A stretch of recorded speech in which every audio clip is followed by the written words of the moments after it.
Tell me what problem in the world your organizations are out to solve and how you're doing it.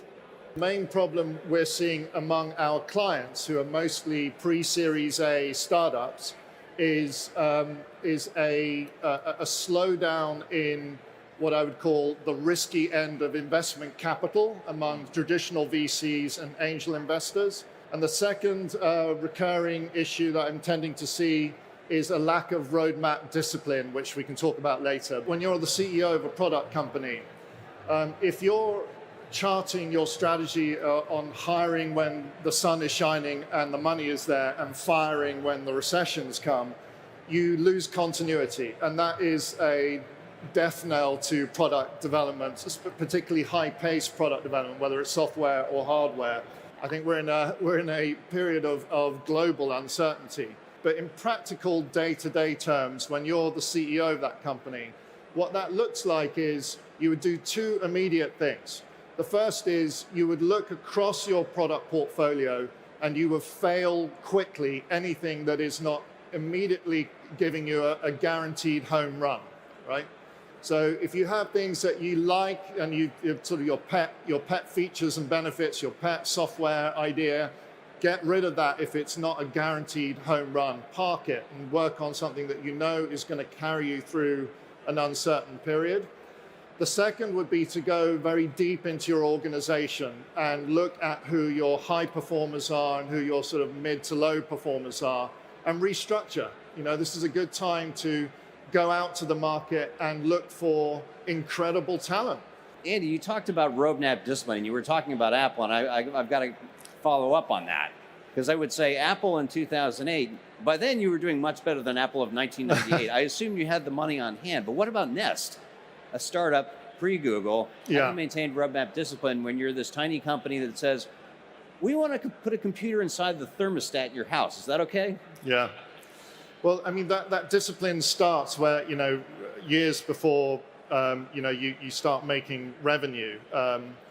And I suppose for those who aren't familiar with the origins of Nest, I suppose the little hidden secret there is that, you know, we were pretty much all ex-Apple engineers, in those early days. So we were carrying across a lot of that discipline and know-how into that very early startup stage.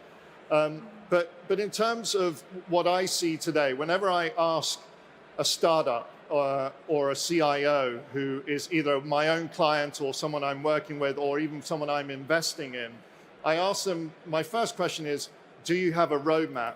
And I always get the answer, yes. And then they show me the roadmap, and actually what I see is a build map. It's a tech build map designed by their engineering manager and managing sprints, which is not a roadmap. And the thing that steadies the ship during uncertain times is a properly designed roadmap where features and benefits, your marketing strategy, your investment strategy, and your back-end data plan are all sequentially laid out in a 4-layer roadmap and keeping the entire organization steady and firm and moving quickly.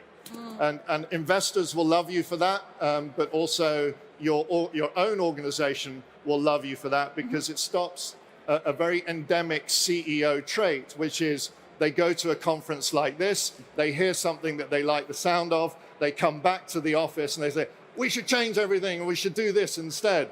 And that just makes everyone car sick and really frustrated. So having a roadmap and having a process that makes sure that roadmap is locked in and doesn't change until you hit either a remix event or a gate review, which has out of bounds linked to it, that's really, really important during these times. And what's a remix event? So a remix just allows you to look at your backlog of ideas, which may come from the ground up. It may come from your junior engineers. It may come top down, even from your advisors or investors. And this is a backlog list of features and benefits or ideas that might be worth including in your future roadmap. And you use a remix usually around once a quarter to open up that backlog, test it, do some A/B testing on some of the better ideas, throw away the crap ideas, and then look at a way to integrate that into a carefully choreographed customer journey, right? And that's the key thing.